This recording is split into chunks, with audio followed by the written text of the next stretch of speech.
If you do not understand white supremacy, what it is, and how it works, everything else that you do understand will confuse you.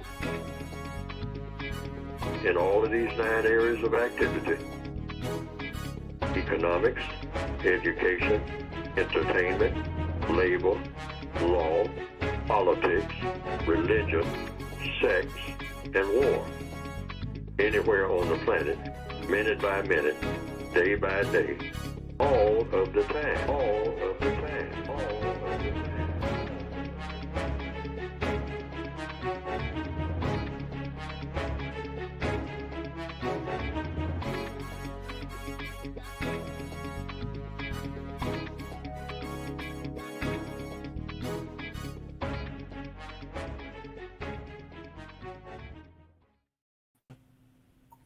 Well, good morning and welcome to the June the 24th, 2025 edition of Neely Fuller's Counter-Racist Code Show. I am one of the co-hosts, Mr. Bobby, and the other co-host is Gate, which I will introduce just a little bit later. But let me give you some housekeeping things that we must do today. Now, you can help support and promote the show by hitting the like button and the share button. To watch the show live, go to YouTube at Produce Justice, Facebook and Instagram at Produce Justice, Neely Fuller Jr., and you can also watch the show live at producejustice.com. By the way, a replay of the show is available immediately upon all platforms. Now, to get on the show, now this is important, to get on the show to share your thoughts, click on the link in the feed and you will be prompted on what to do next. If you would so like to contact us off of the air, send your questions to or comments to contact at producejustice.com. And how about this one? You know, we speak of the code book. All the books, you can order the books. All you have to do, and we repeat this every week, but all you have to do is to go to producejustice.com. If you do that, all the books will be available to you. Now, today's subject, we're going to talk about war. Think about Edwin Starr. He said, what is it good for? Absolutely nothing. But based on the test, or rather based on what has happened this week, it's a subject that is relevant. So let's go to the relevancy and speak with, introduce him to Gate. Gate, good morning. I know you're still learning, but how are you? Good morning. Yes, indeed. I'm still learning. I'm learning indeed, and we all should still be learning. Welcome to the show, everybody. It's going to be an exciting show as always.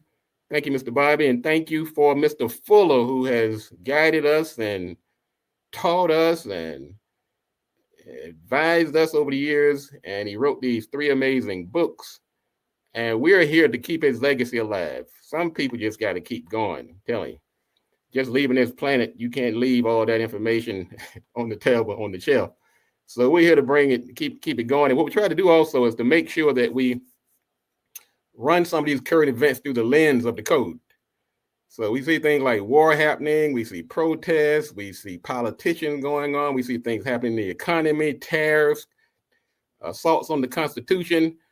We just can't sit there and look at it and say, hey, what to do? So we find ourselves scratching our heads. So instead of scratching our heads, let's run it through the code. What would Mr. Fuller say? So when we say what would the code say, it's also the same thing as asking what Mr. Fuller say. So we like to thank Mr. Fuller, and he left us on this earth and went to join his ancestors on February 1st of this year. And what we also do is bring Mr. Fuller's actual words. So we don't have to paraphrase or second guess or what he might have said or how he might have said it. We're going to actually play his actual words on the show today. Today we're talking about war. Mr. Bobby summed it up right. What is it good for? let me give you my take. I'm gonna give you my take. What I like to do on these topics. Now we're gonna get Mr. Fuller's actual words and takes on it. We look at this war. What I always have had the issue with is that the war that you're fighting or the war that you think you're fighting for is not usually the case at all.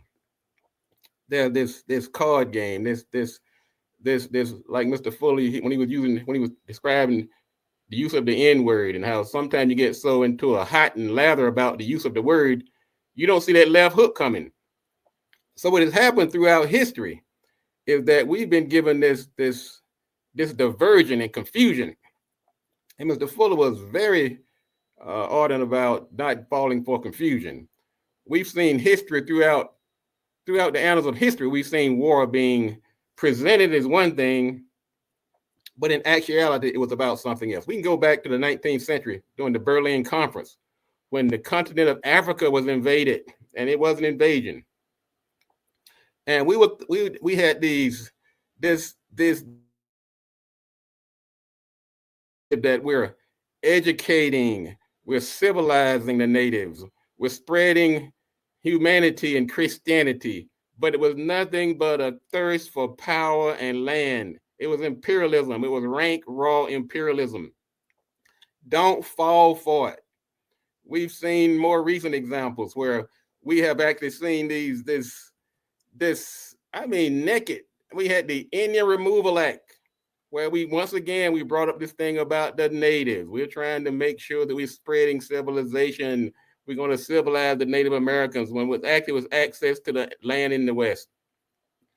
The Spanish and American War. Remember the Maine.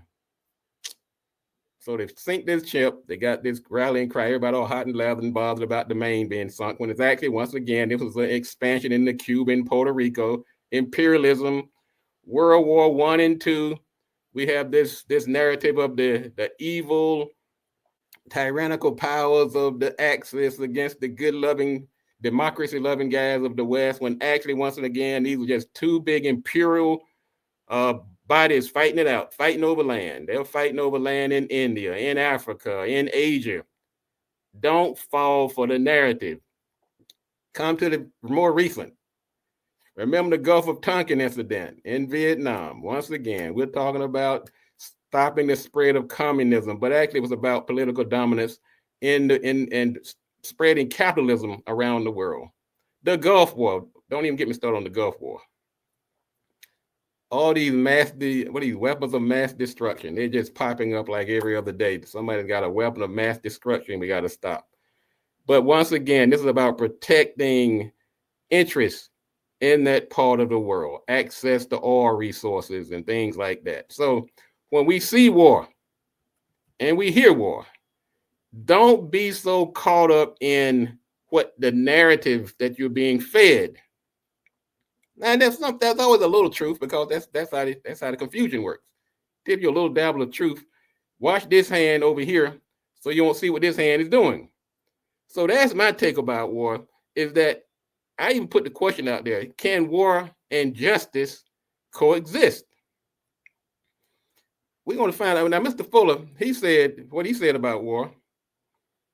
His definition of war was, frankly, means any willful and deliberate, unjust, or non-correct speech and or action that are directly or indirectly used effectively against any creature or person. He also said it's a willful dispute between parties where somebody's trying to do something unjust to the other. So Mr. Fuller had a take on war. It wasn't necessarily between these big warring bodies, but war can take place in a more localized area between individuals, not necessarily between superpowers. So that's what we're going to talk about today. We're going to talk about war. Mr. Bobby, you had something to say. I'm going to hone in on you mentioned about oil. Well, I'm doing an exhaustive study on that, and you also mentioned about the hand don't know what the right hand don't know what the left hand is doing, and vice versa, which is a good example. I'm studying right now about oil and how the use of fear that they have put in oil. Some oil executives got together and they decided that they would use oil as fear, making you think that there is a shortage of oil. And my research is coming up with there's never has been a shortage of oil and never will be a shortage of oil. But what the oil executives have done, and you know some of the names that I'm not going to mention, they have used that as a fear tactic as shortage. I remember Gate as a youth. I remember oil being down to 22 cents a gallon, but there was a war. They said oil was going to be short. They raised it up to 56 cents a gallon, and there were long lines. Well, guess what? Look how much they have elevated the price of oil today, using fear that you're going to run out. But we're not going to run out. But I'm not through doing the exhaustive study on that. But when I find out fossil fuel, but when I find out, hopefully I can get the results to you. Go ahead, Gate. All right, Mr. Bobby. Love that. We have some of the comments coming in.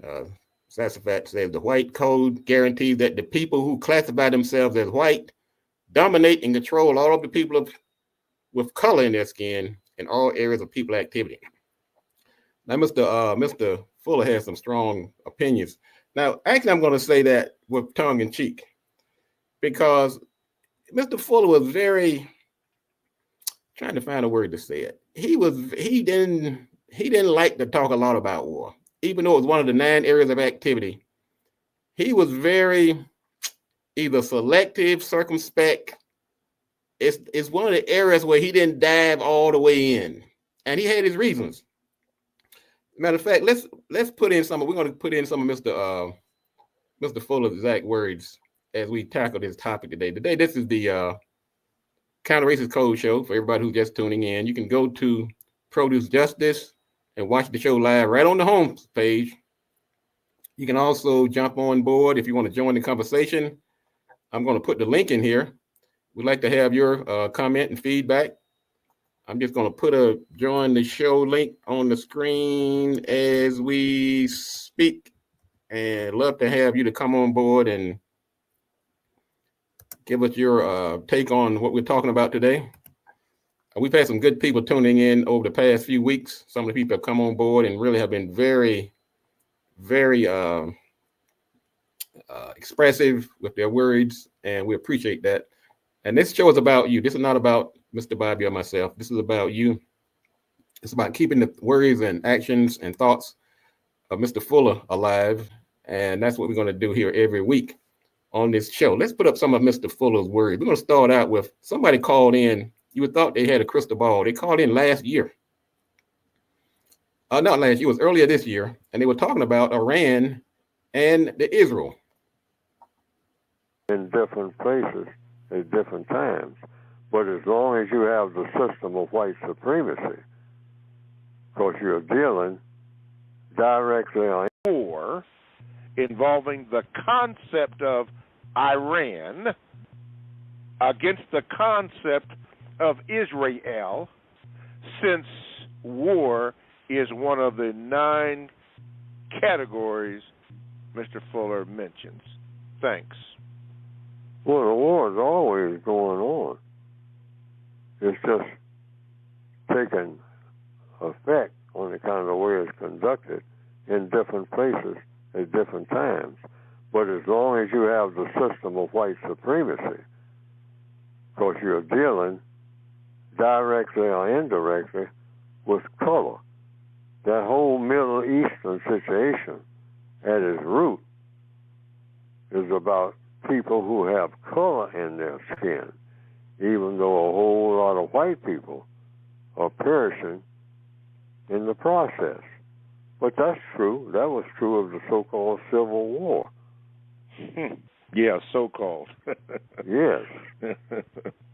No such thing as a Civil War. Civil is short for what? Civilized. There's no such thing as a civilized war.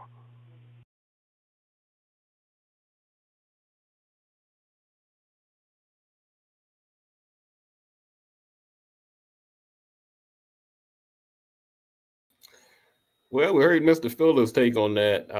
He said this war in the Middle East was about color. He just came right out and said it. And once again, let's go back to some of the analogies that I laid out. You're always going to have the stated reason for a war.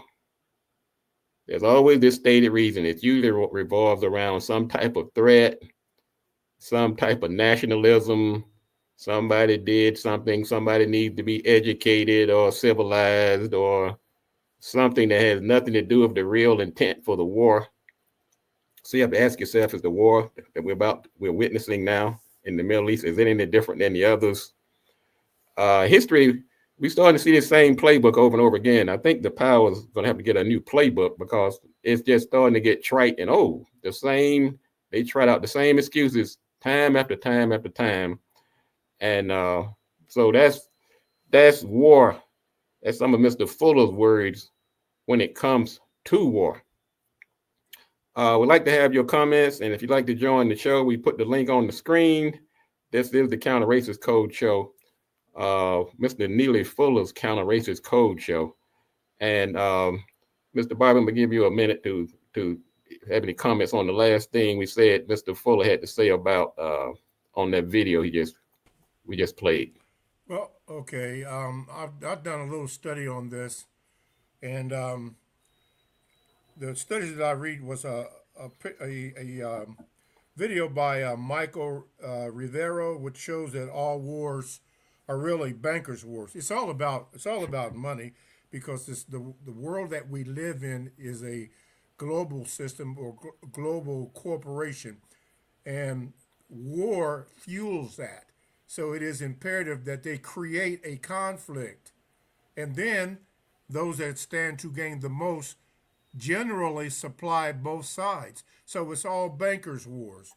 Any plots or things that they throw in to get people fighting, they are selected to make us afraid and make you support that. And it's all about your money. That's all it is. That's why you really don't have to be afraid, because it's all orchestrated, all conducted, made to look like it's real, with collateral damage, which is our brothers and sisters, sons or daughters that are in that for what?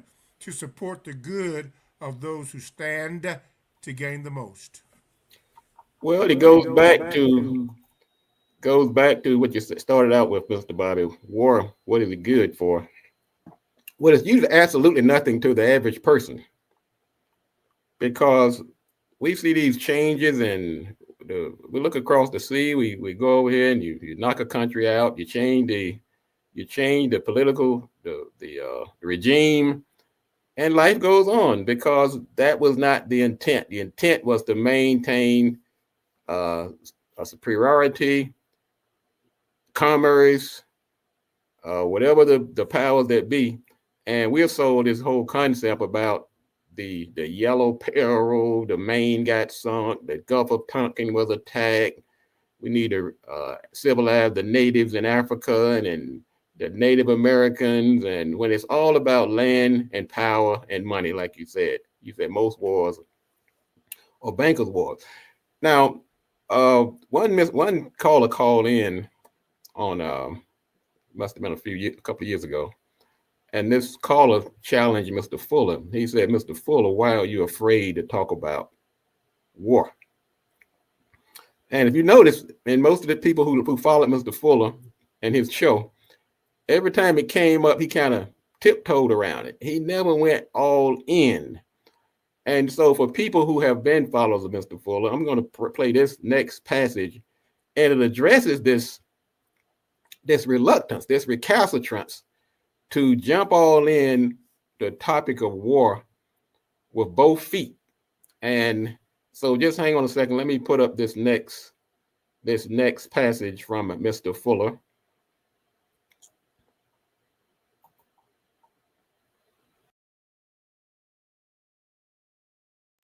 Why did you write a part of the code? Why did you write a part of the code in your book that you are afraid to discuss? Oh, yeah, I'm afraid. Wait a minute. That's a question. Yes, sir. Why would I write a part of the code that I am afraid to discuss? Yes, sir. what part I'm afraid to discuss? What point it out to me? I don't know anything about this, because if I have it out there for the whole world to see, and it's in the code book, my goodness, why would I be afraid to discuss it? I mean, that's my question. And what part of it? I mean, point out the part that I'm afraid to discuss. You're afraid to discuss war. War? People activity and counter war. Yes. Well, that doesn't come from a fear. That's a strategy. I have put it in the book. I have put it in the book for a person to believe it and act on it or not. And I'm not afraid to present it like that, because it's presented in the book. That's not fear. I mean, somebody came to the conclusion that I was afraid to discuss it.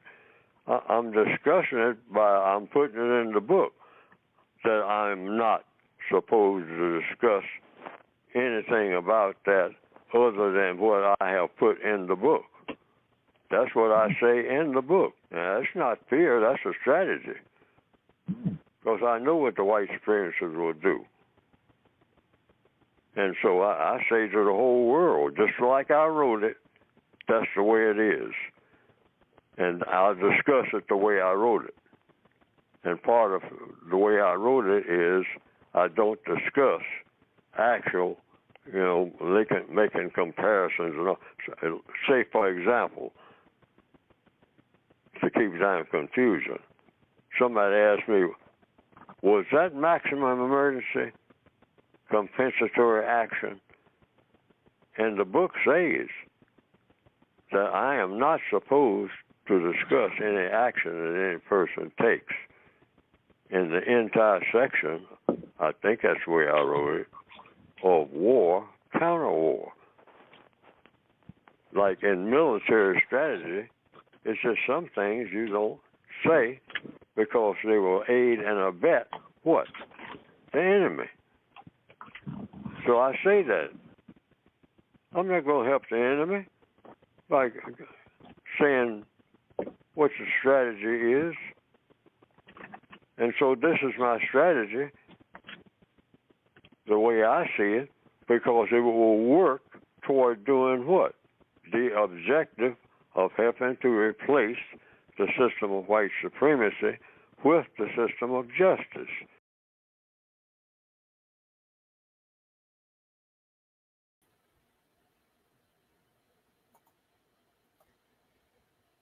Now, I just heard Mr. Fuller talk about war, and he was being challenged by a caller on Mr. Fuller's show a couple of years ago about his reluctance to talk about war. He said Mr. Fuller was afraid to talk about war. Mr. Fuller, in his rebuttal, said that I'm not afraid to talk about it. He says it's part of a strategy. Now, what I take from this, and this is my VGQ, and I could be interpreting it wrong, is that Mr. Fuller has stated that we are in a perpetual state of war, basically against the system of white supremacy and racism. And that when he was talking about war, my take is that he was referring to this ongoing war, and that he was not going to show his entire hand by discussing it, because you're feeding into the enemy. And that's what I take. That's what I got from it. I definitely don't think he was afraid. I think, like I said, Mr. Fuller has been very strategic in all of his dwellings and musings and comments. And so the caller somehow interpreted that is that because his reluctance to talk about it, somehow he said it was a fear. What's your take on that, Mr. Bobby? Mr. Fuller would not publicly discuss it because some people would interpret it the wrong way, go out there and do something thinking that this is what Mr. Fuller said, and he did not say that. But privately, I believe that he would tell you exactly what's going on and how the supremacists will use anything against you. And they have done that by means of confusion, taking your words and elevating it to another area And particularly since the development of AI, they can do so many things that it sounds like you, even cartoons that look like you, even your voice. But guess what? It's not you. So, yes, he was strategic in what he was saying because he did not want to give the enemy any area, any ammunition or supplies to come against us. We already have enough against us as it is. So he wasn't reluctant to discuss it. He was particular in how he discussed it and to whom and to where, but not publicly necessarily. Well, it reminds me of the famous quote by Malcolm X after the assassination of President Kennedy. And he used the quote, the chickens have come home to roost. And in hindsight, many could conclude that that may have been the beginning of his demise, because that just really ticked off a lot of people in high places. So I'm thinking, and like I said, this is just my thinking, that Mr. Fuller, not that he was afraid of assassination or anything like that, but he understood that you have to be strategic when you talk about certain things. And that was his approach. I'm not afraid. I'm being strategic. And I'm going to take him at his word. Now, one thing, once again, I'm also going to repeat what Mr. Fuller has always told us.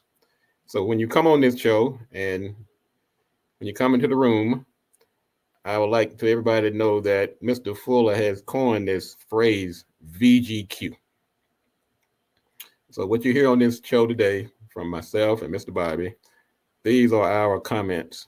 Many of our comments and thoughts might align with Mr. Fuller, some may or may not. But Mr. Fuller has given us, I guess, I would coin a phrase, a get out of jail free card to say what we want to, because he said we're all victims. And every victim in the known universe has a right to speak their mind about how they are affected by this global system of racism and what they want to do about it and how they feel about it. And regardless of what we think or what we feel, it's up to them to say it. Matter of fact, I'm just going to put up, just to remind people, I'm going to just put up Mr. Fuller's exact quotes on this VGQ that he gave us, this get out of jail free card. VGQ, according to the compensatory code, which is what I do, means victims guaranteed qualification. Now, what does that mean? It's something I made up. Victims guaranteed qualification. And it means if you are a victim, if you consider yourself to be a victim of the system of white supremacy, you are qualified, just by being a victim, to say anything that you want to say, anything that you think should be said about race, racism, or counter-racism, and no one should step forward and say you're not qualified to talk about it. And you're a victim of it?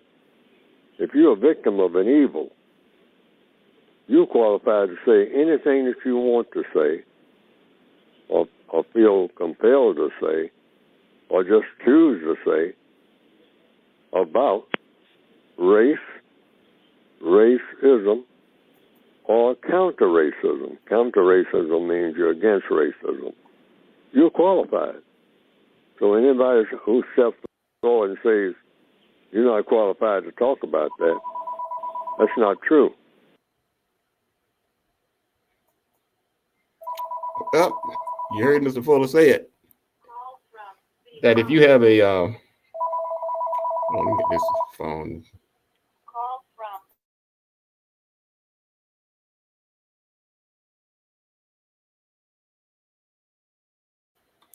Yeah, Mr. Fuller said that you have a right to say it. As a matter of fact, speaking of somebody having a right to say it, we have somebody in the green room, D. Anderson L. He's going to come on and give us his take on what we're talking about today. And also anybody else who's on the, if you're in Facebook, you're on YouTube, If you're on the website, you want to join the conversation, we put up the link into the chat, and feel free to click on the link. And then once you click that link, you'll see the instructions on what to do next. I'm going to bring onto the stage. Let me get him up here. So hang on there, ladies and gentlemen. We'll bring this brother onto the stage. Good morning. This Dale D. Anderson L. I think this is Dale. Dale, you got a clearer. Yeah. You have a much clearer. Can I be heard? You can be heard. You're much clearer today. Okay, great. So welcome to the show. You've been listening to the show. I'm not sure if you call in to tune in on the topic we're talking about or anything you want to share. Feel free. I'm tuned in. Yeah, what's on your mind, brother? Right here. Okay. Yeah, I've been listening to Neely Fuller for over 10 years or more, man, and I can say he truly saved my life because, I was on the wrong path and with anger and confusion and not knowing what to do. And, basically no one really tells you what to do. You have to just find out for yourself. And then I came across Francis Cress Welsing, the ISIS papers, and I read the prologue. And, most people, when they read the books, they don't read the prologue. But in the prologue, Francis Cress Welsing said, do 3 things before you even read my book. And one was view the Wannsee Conference. If you don't know about the Wannsee Conference, you maybe want to look it up. It's called WANNSSEE, I believe. But you can always get the ISIS papers and read the prologue. It's in there. Read the Wannsee Conference. Also read, it's a book by called Racial Matters. That's right. Called Racial Matters is another book written by a white gentleman about the secret FBI files from about 1960 to 1972 on Black America. And then she also said to round it out, she said, read Neely Fuller's book, The Code Book. And I know it's not called The Code Book, but I just call it that for short because the title's so long. But you know, and everybody else. Yeah, but if you go in and you research Neely Fuller, you'll come across his book. So anyway, I have all 3 of his books, and I like to read this the first one right here. Because when I was in college at University of Florida, I went into the African American, they call it, section. It was upstairs and nobody was there. And I like to just walk the bookshelves and just read the title of the books. So I came across this book, but, I was in school at the time and I said, man, I'm not going to do another workbook. What do I look like reading a workbook? And I got all these workbooks that I need to do, to get my degree in college. So long story short, it took me about 10 more years after that to come across Neely Fuller book again. And I say to myself, I could have kicked myself, because if I'd have got on it earlier, I probably would have been better off. But, I don't want to drag it on, but I'm on page 207 of the original book that Neely Fuller wrote. And on page 207 on the war and counter war, it says, do not assume that those white persons who fight and or kill one another are not racist, white supremacists. It's reasons, explanations. Some white people who practice white supremacy sometimes have great disagreements about how white supremacy should or should not be practiced. When white people who practice white supremacy have great disagreements among themselves about how white supremacy should or should not be practiced, they sometimes fight or kill each other on a massive scale. It is, however, incorrect to think that these fights are major wars. They are, in truth, small and large battles. Battles are small wars that are part of a major war. In the known universe, there's only one major war. That war is sometimes called the race war. And that's my measure. Wow, that is, well, Dale, that's so true, because when I opened up the show, I was giving an analogy, a chronology of some of the trick. You get left hand, put the left hand over here and the right hand is doing something over here. And one of the examples I gave was the World War I and World War II. And you're saying to yourself, wait a minute. Are these guys on the same team? Well, like you said in the passage, just because they're fighting among themselves, they're trying to decide which path might be the best path for dominance. We're seeing this evil Axis powers of Japan and Germany, and they're supposed to be the bad guys. On the other side, we supposed to have the good guys. That's England and France and the United States. Well, England was just as much of an imperialist as Russia. I mean, as Germany. France got run out of Vietnam on Dien Bien Phu in 1954. United States came right behind them with this fake Gulf of Tonkin incident. Next thing you know, we're in this fight. And so if we keep falling for these false narratives of freedom and liberation and mass weapons of mass destruction, we're going to be in a state of perpetual war. And that's Mr. Fuller called it. He actually spelled it out, and very, very good there. You pointed that out on that page in the original book. He just called it a spade of spade. Yeah, they may fight among themselves. They're not fighting for justice. I can tell you that. That's not the goal. They're not fighting to end white supremacy or fighting to end racism. I can assure you that. Hang on, let me get Mr. Bobby's spin on this. Mr. Bobby, hold on a second there. Let me get you up here.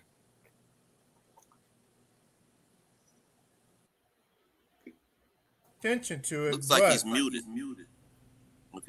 Okay, there you go. Okay, I pay attention to it and I hear all this, but I'm settled in this, that, the Bible says that you will hear of wars and rumors of wars, but see to it that you are not alarmed. So I'm not alarmed.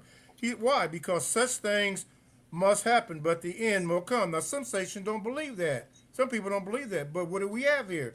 We have nations will rise against nations.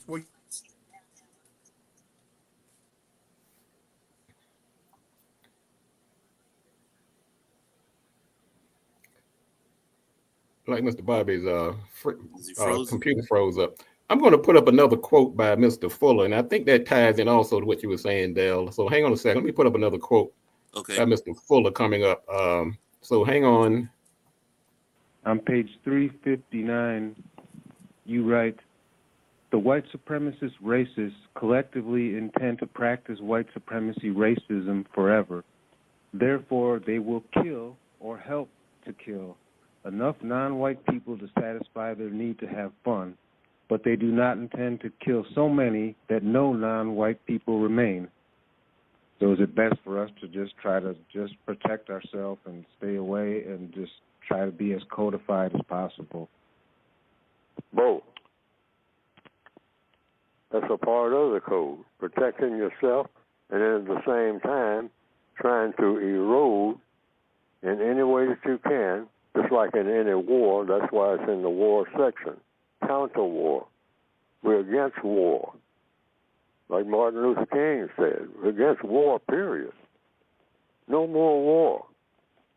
But you're going to have war as long as you got the system of white supremacy, because that is the supreme war. There's no war greater than that. The people who believe in racism, which is what white supremacy is, racism. Racism is white supremacy. White supremacy is racism. So what is racism? Dominating and mistreating people based on color. That's all it is. And the white supremacists spend full time thinking about better ways to do that. And so far, they have basically shown that they intend to do it forever. The reason I say that is because in 15 minutes or less, all they do is make the decision, we're not going to have racism anymore. And racism would disappear overnight. Black people would wake up and say, people are acting strange. What's going on? The whole world seemed like it changed last night while I was asleep. I know I couldn't have been asleep that long. Everything has changed. It would be just that fast if the white people of this planet said, hey, no more racism by 7 o'clock tomorrow morning, okay? None. Zero. I mean, it would be like it never happened.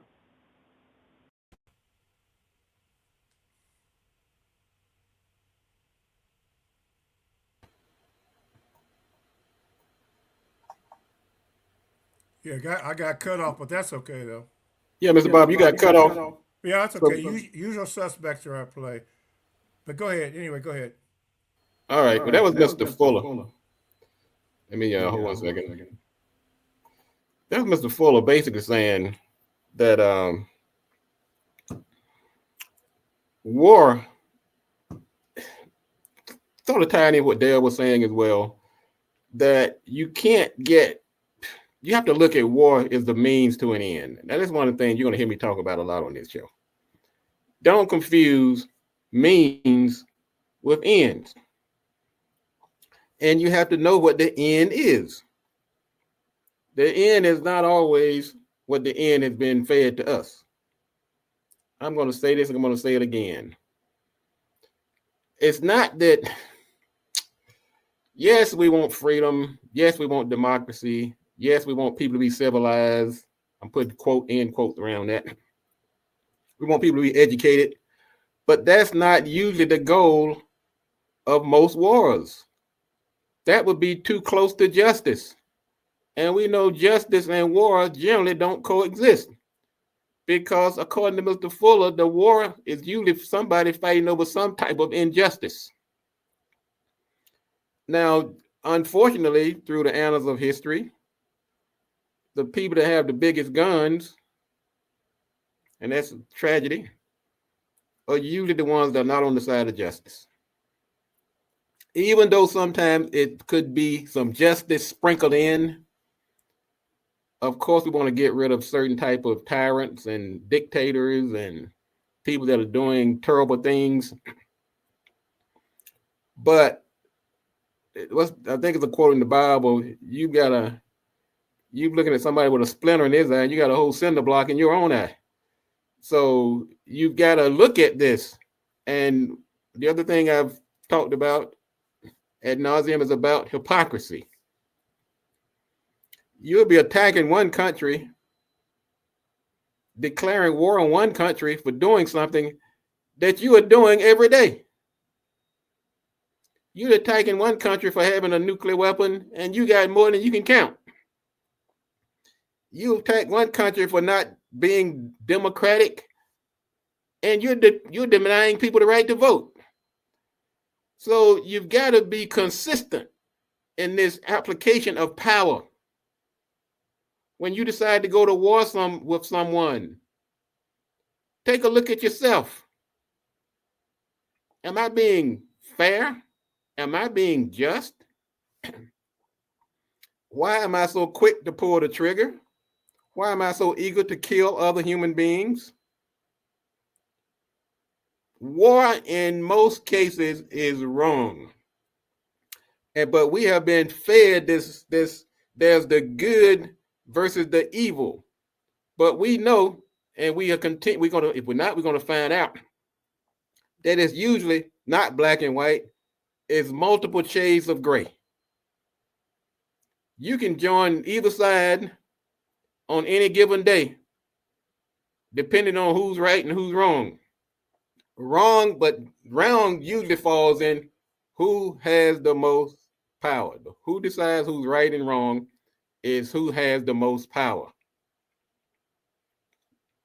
And that's not to say that what the government is doing is right or wrong. It just means that war is usually not the answer. There are other ways to solve these problems. There's diplomacy. There's justice. And Mr. Fuller's definition of justice practically rules out war altogether. Let's see what Mr. Fuller had to say about justice.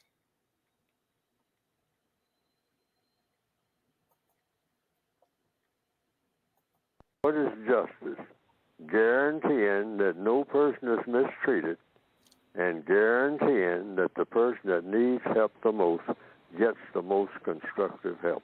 All right, let's think about that for a minute. Guaranteeing that no one is mistreated. Okay, when you attack another country, whether it's our country or somebody attacking us, is that mistreating someone? Yes. And guaranteeing that the person that needs help the most get the most constructive help.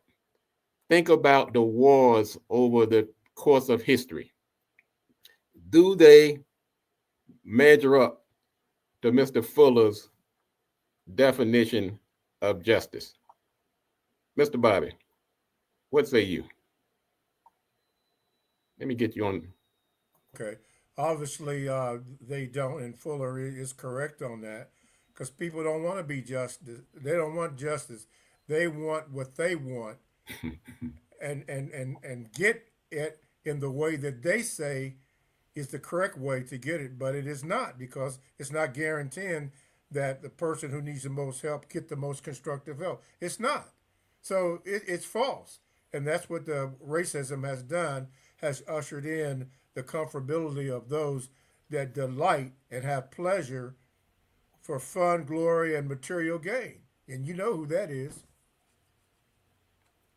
Well, Aaron Lenton Chambers said if everyone, hold on one second. Aaron Lenton Chambers says if everyone on the planet stood against these wars, the governments would have to listen. People are dying for no reason. This is horrible. And that's exactly right. I was watching, we did a show a couple of weeks ago, and by all means, when you finish this show, we do want you to like it and share it. We did a show a couple of weeks ago about protest. And we talked about, why do people protest? Is it a good thing? What is Mr. Fuller's take on it? Well, this has been one of the most popular forms of protest, or the most the topic that has gotten most people to protest has usually been war. Whether it was George Bush's war to decide to attack Iraq, when under this false flag of that he's got these weapons of mass destruction, this thing about 9/11, even though it was horrible that we were attacked, but we know that we attacked, started this long war in Afghanistan, when I think that could have been handled in a different way. So you got to be consistent. And I want to bring this up. Mr. Fuller, he gave us a very easy to remember, easy to use quote. Some people get confused. They look at these various wars going on in this place and that place. They're wondering why. Why is this country attacking that country? Why is this country aligning itself with this country? When you're looking at it, you're saying, well, that seems like we're on the wrong side of this issue. Why do we change sides? We're on one country side on one battle, and we're on a different country side on a different battle, and they seem to be, if we would use the same yardstick, we'd be on a different side. And so there is a confusion. There is a head scratching of what's going on here. Why aren't we consistent? Well, when you get down to it, and as we started out the show, you're going to find out that most countries are more consistent than you realize when you get down to the hidden agenda of the war. Think about that for a minute. You think they're being inconsistent. Kind of reminds me of the past election. You think people are voting against their interests. And I hear that a lot. Somebody says, hey, how can you vote for this person? You're voting against your interests. Well, I'll be the first one to tell you that people have multiple interests. One interest might be, yes, I want to see eggs prices get lower. Another interest might be, I want to see us see the economy do better. I want to see the stock market rise. Yes, those are interests, but they are one of many interests. Another interest could be to maintain the system of white supremacy. And that interest sometimes trumps the price of eggs, the stock market, whether you're going to have tariffs or not. So but be careful when you say somebody's not voting their interests when you don't know what their interests are. And that's the same thing that applies to war. What is the interest? What is the underlying agenda for this war? Mr. Fuller summed it up. He gave us a carte blanche statement to apply in just about any area where you may find yourself confused and wondering what the heck is going on. If you do not understand white supremacy, racism, which white supremacy is racism, what it is and how it works, everything else that you understand will only confuse you. I'm going to say that again. If you do not understand white supremacy, racism,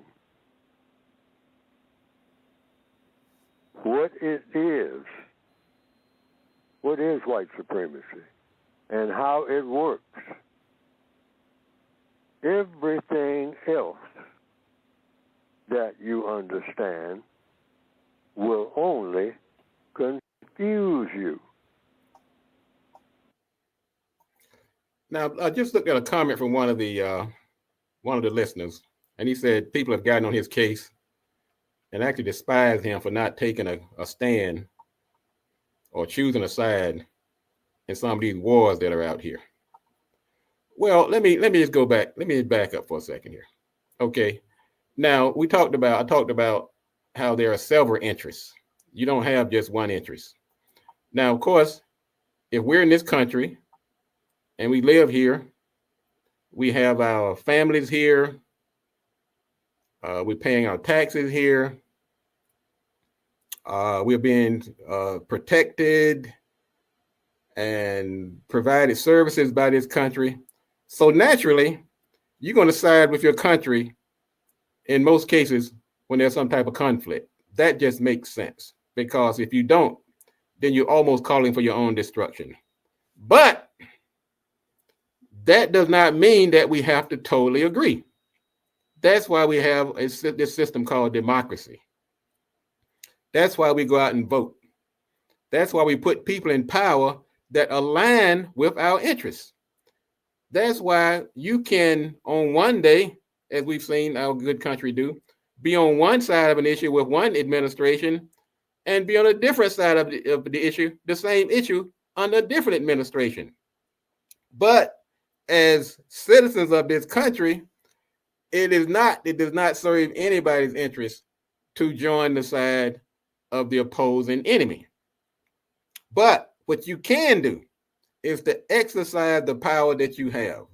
And that's why I was very encouraged by the outpouring of people a few weeks ago around, not only in this country, but around the world. There is a way to redress your grievance that your country may not be taking the right side on a particular stance, or even on a war that may not seem fair. You don't go join the enemy. You try to change the system, change the administration. You do have a way to redress your grievance. Mr. Bobby. You said it best. There is a way to do it, and Fuller has come up with it, how to do it. The problem with that is that people don't want to do it because it requires you or self to be a participant in doing that. And people don't want to because it's hard. It's hard. It's hard. And that's the thing about it. Nothing's easy. Anything that's valuable, you have to put in some work. You gotta work at it. So Mr. Fuller provided us these books.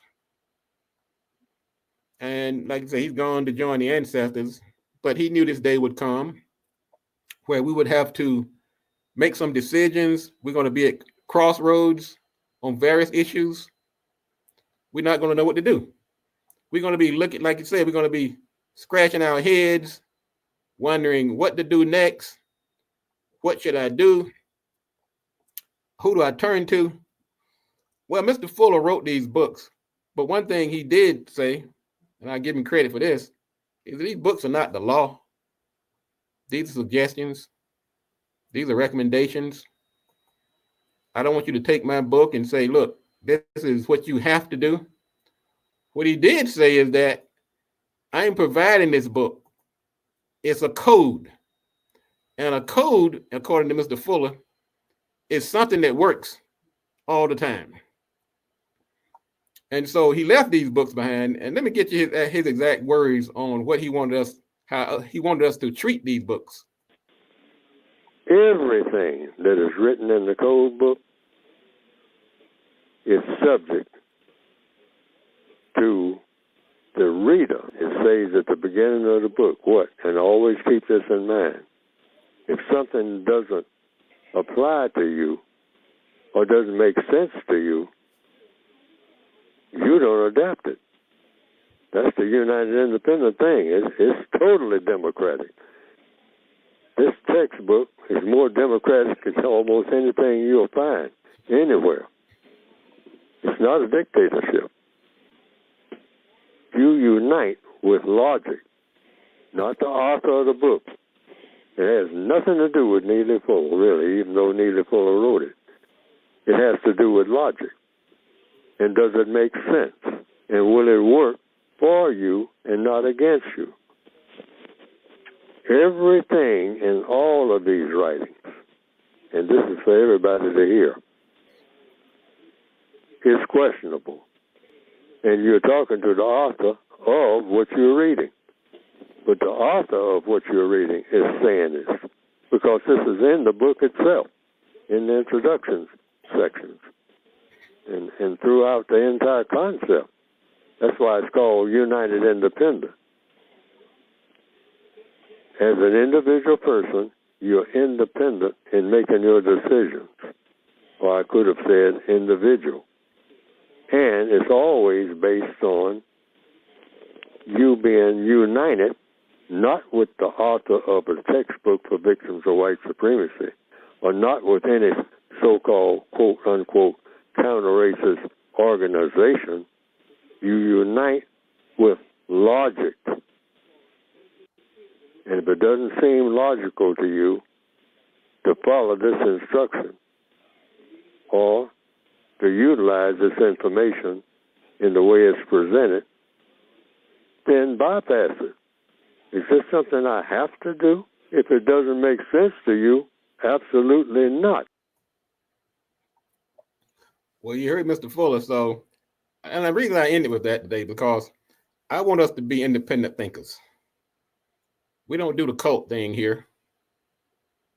We have some very talented and erudite and sharp followers, people who read Mr. Fuller's books for guidance.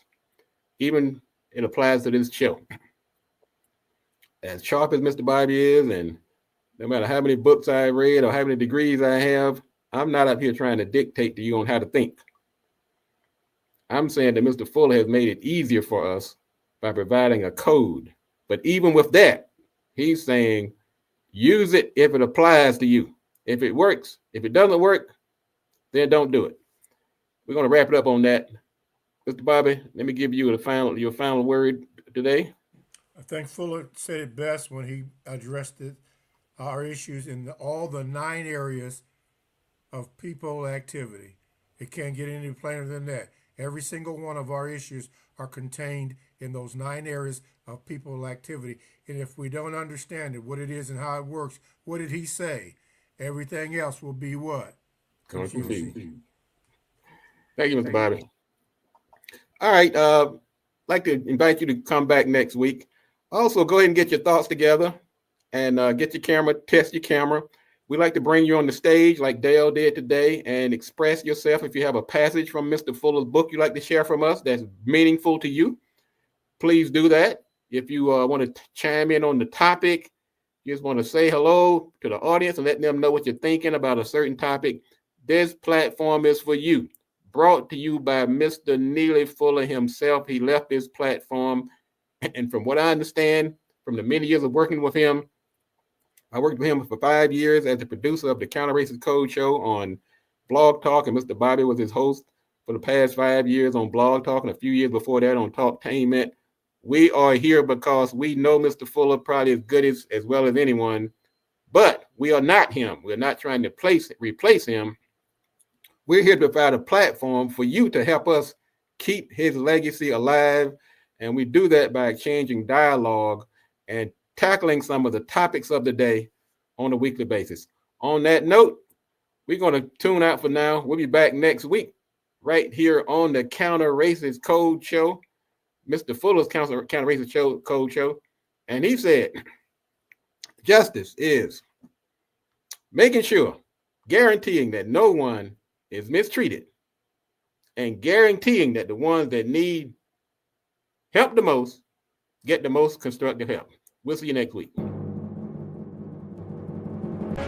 If you do not understand white supremacy, what it is, and how it works, everything else that you do understand will confuse you. In all of these 9 areas of activity, economics, education, entertainment, labor, law, politics, religion, sex, and war. Anywhere on the planet, minute by minute, day by day, all of the time, all of the time, all